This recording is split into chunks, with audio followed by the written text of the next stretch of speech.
¿cómo son las clases en este contexto? Es la pregunta que circula en una conversación infinita. Madres y padres que se preguntan entre ellos qué deben hacer.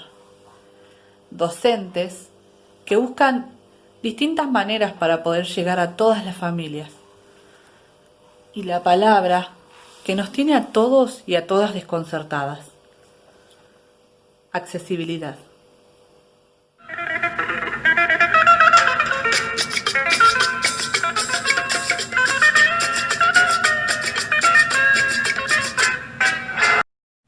Mentira la virtualidad.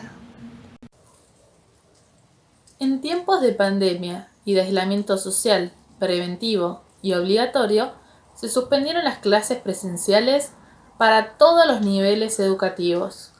La escuela ha tenido que buscar otras formas de ser y hacer, de un día para otro, debiendo proponer oportunidades diversas para la comunicación, el seguimiento y la continuidad del proceso pedagógico, utilizando para tal fin distintos soportes a efectos de acompañar y vincular estudiantes, familias, docentes, equipos directivos, equipos supervisivos. Sin darnos cuenta, los tiempos se alternaron, se dilataron y la escuela, como organizadora cotidiana de nuestras vidas, se suspendió. El tiempo comenzó a vivirse de otra manera. Hoy es necesario repensarlo y reorganizarlo como tiempo presente y futuro, de posibilidad y oportunidad, proyectando acciones de manera planificada en una agenda temporal, viable, concreta y ordenada. ¿La escuela virtual nos permite incluir a todos y a todas? ¿Qué pasa con aquellos que no tienen accesibilidad? ¿Cómo estamos pensando en la educación? El artículo número 2 de la Ley Nacional de Educación sostiene que la educación y el conocimiento son un bien público y un derecho personal y social, garantizados por el Estado. Entonces, ¿se está garantizando cumplir ese derecho? ¿Qué pasa con aquellas familias que no cuentan con Internet? ¿Qué pasa con aquellos que no cuentan con una computadora o un teléfono para conectarse?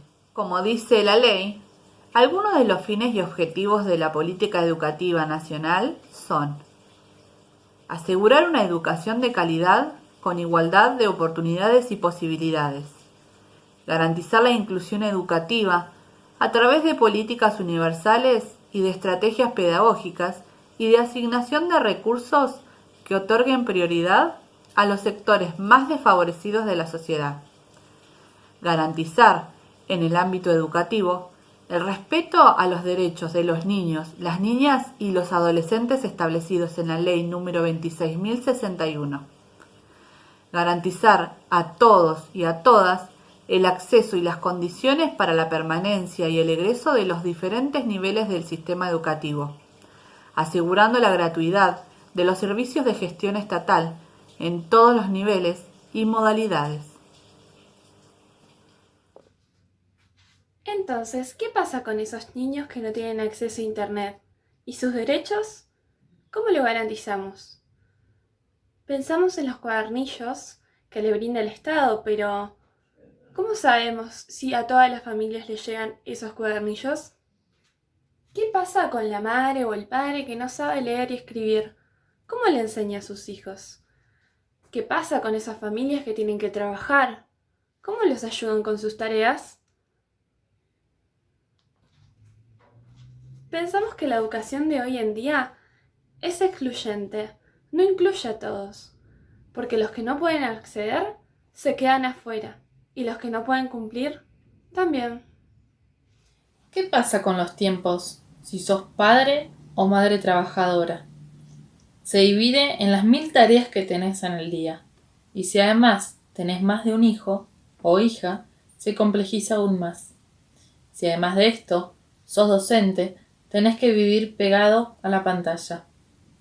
¿Qué pasa con el derecho de los niños y de las niñas, que tienen que estar encerrados días tras día, sin tener a ese amigo para jugar, compartir, reír? A los chicos no les gusta ir a la escuela, eso dicen. Pero, ¿no pasa ahora que se mueren por volver a la escuela? Esto es, porque están cansados de estar en sus casas.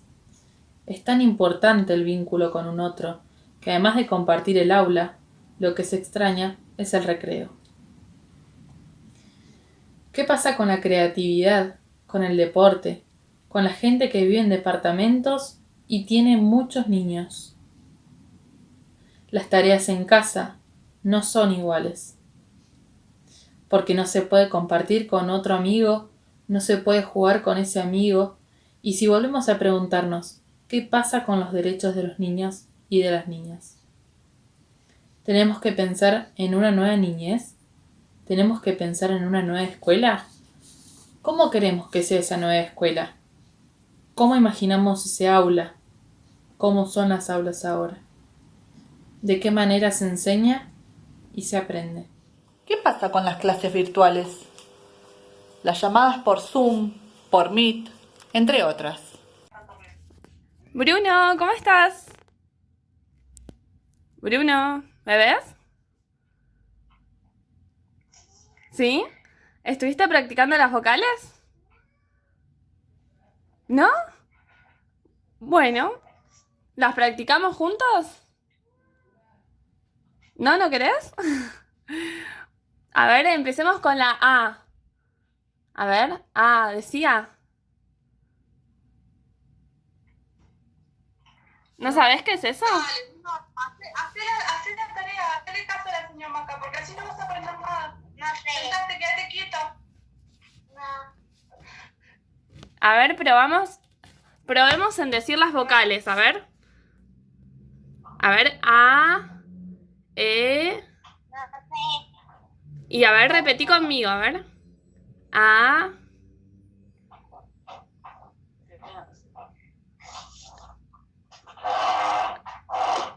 Bruni. A ver, nos levantamos, nos sentamos bien. Así arrancamos. A ver, empecemos. A. ¿No querés decir A? ¿Querés que vea? Está cansado, se ve que no durmió bien, ¿viste?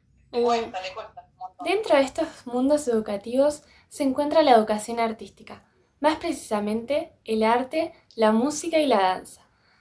3 expresiones donde lo presencial es una herramienta fundamental de creación y de comunicación. Entonces nos preguntamos, ¿cómo enseñan los docentes la educación plástica, la música, la educación física desde la virtualidad? Para eso tenemos un testimonio de una chica de Bariloche llamada Agustina de Dios que tenía que hacer una actividad física con su hijo. Miren lo que pasa. Mirá, Bruni, la tarea que nos mandaron nosotros desde la escuela. La rayuela africana, ¿viste? ¿La hacemos? No, ¿Por qué? porque quiero hacerla con mi No te amigo. escucho. Porque quiero hacerla con mi amigo. ¿Tenés la escuela? Sí, ¿Es más divertido con la escuela? sí, ¿No es divertido con mamá hacerlo acá en casa? no, ¿Eh? no. Ah, bueno. En este campo de límites difusos, algunos sostienen que la virtualidad jamás será lo mismo que la presencialidad. Aunque es importante destacar y no confundir las posibilidades de lo virtual con nuestras posibilidades en lo virtual. Por otro lado, tenemos a una docente de Bariloche, Carolina, que cada vez que tiene que dar una clase, miren lo que sucede. ¿Cómo les va? Espero que hayan tenido un fin de semana muy lindo. Vamos a comenzar una nueva semana de clase. Vamos a comenzar a escribir la fecha del día de hoy. Vamos a agarrar el lápiz de color. Claro, el te lápiz necesito importante. colgar la ropa, te necesito la brochadora.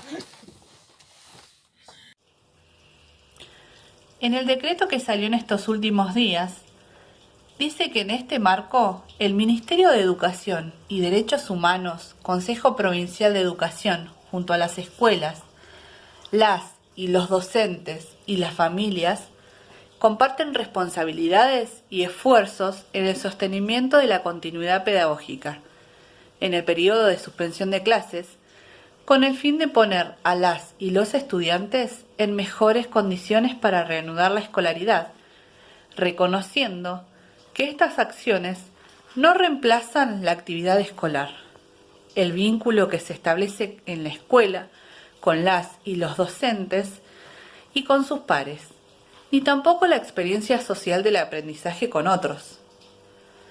En el mismo decreto se habla sobre las desigualdades preexistentes, pero ¿qué hacen con eso?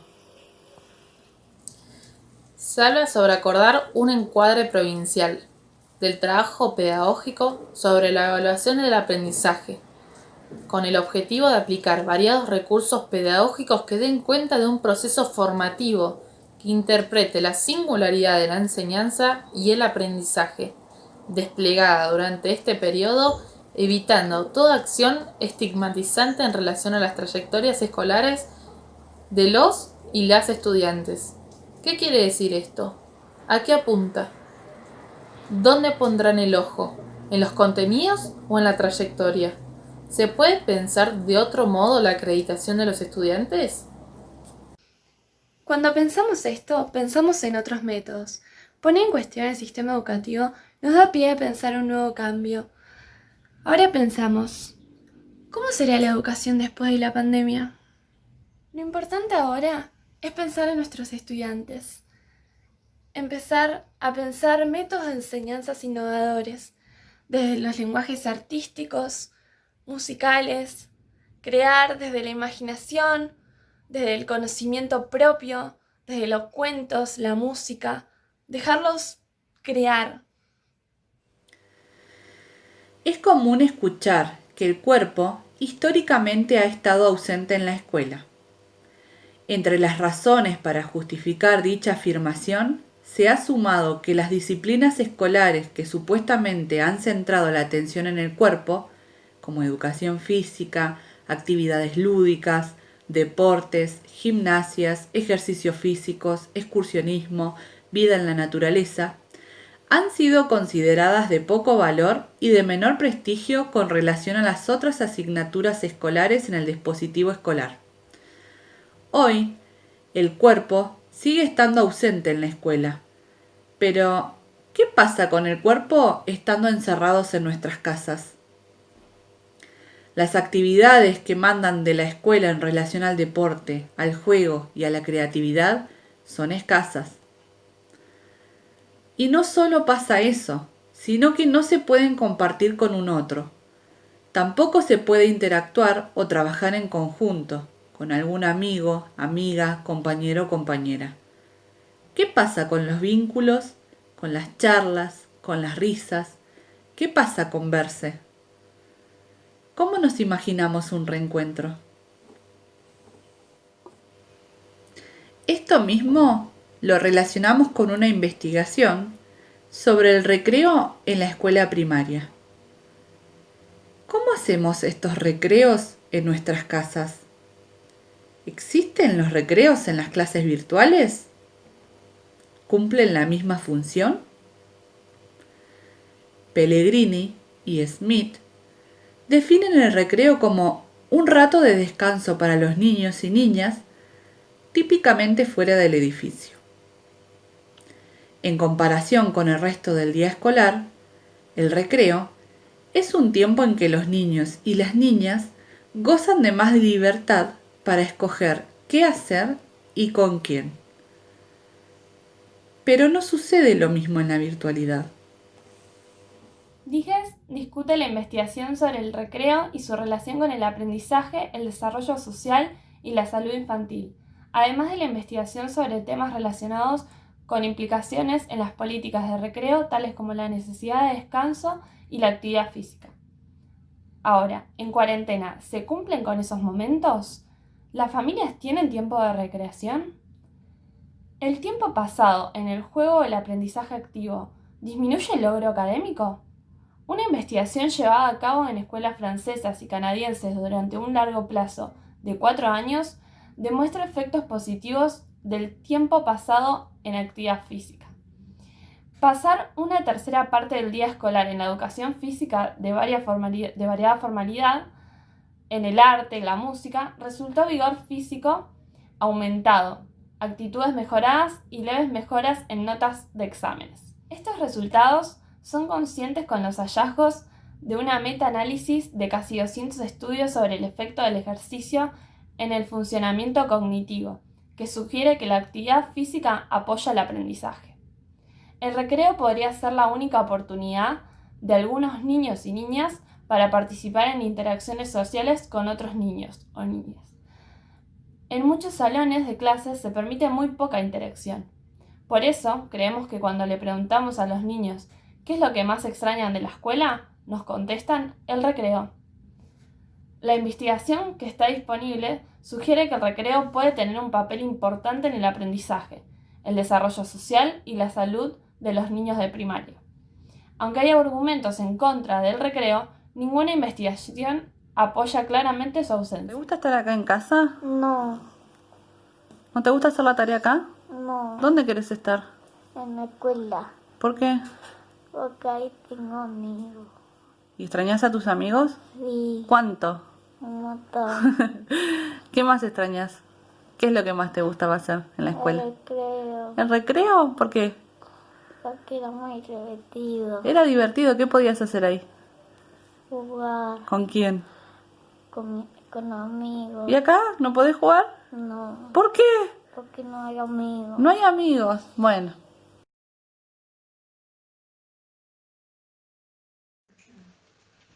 Acceso a mucha información en la web. Distribución de horarios. Cada uno y cada una elige su momento y espacio. Herramientas TIC, programas para crear contenido, blog, clases y cursos online, videollamadas por Meet, Zoom, entre otras. No tener internet o mala señal. No verse con la seño, ni con los compañeros y compañeras. No poder establecer vínculos con otros ni con otras. No hay comodidad, falta de espacio para poder hacer tareas como por ejemplo de educación física. La pantalla hace mal a la vista, puede producir dolor de cabeza y fatiga ocular. El barbijo es el nuevo guardapolvo. Tener en cuenta la postura al usar la computadora nos puede contracturar. Las nuevas aulas en China tienen un nuevo formato, pero ¿qué sucede con el movimiento, el contacto con el otro? Para finalizar, nos preguntamos, ¿cómo pensamos a la escuela después de la pandemia? ¿Cómo la queremos? Sin dudas, creemos que no queremos una escuela así, no queremos una escuela virtual. No queremos una escuela que deje a algunos afuera. No queremos una escuela donde no se pueda compartir ni conocer al otro. Sabemos que no vamos a volver a tener la misma escuela que teníamos antes, que todo lo que conocemos va a cambiar y que nos vamos a tener que adaptar. Pero sí pensamos en esta última palabra, revalorizar, revalorizar la educación.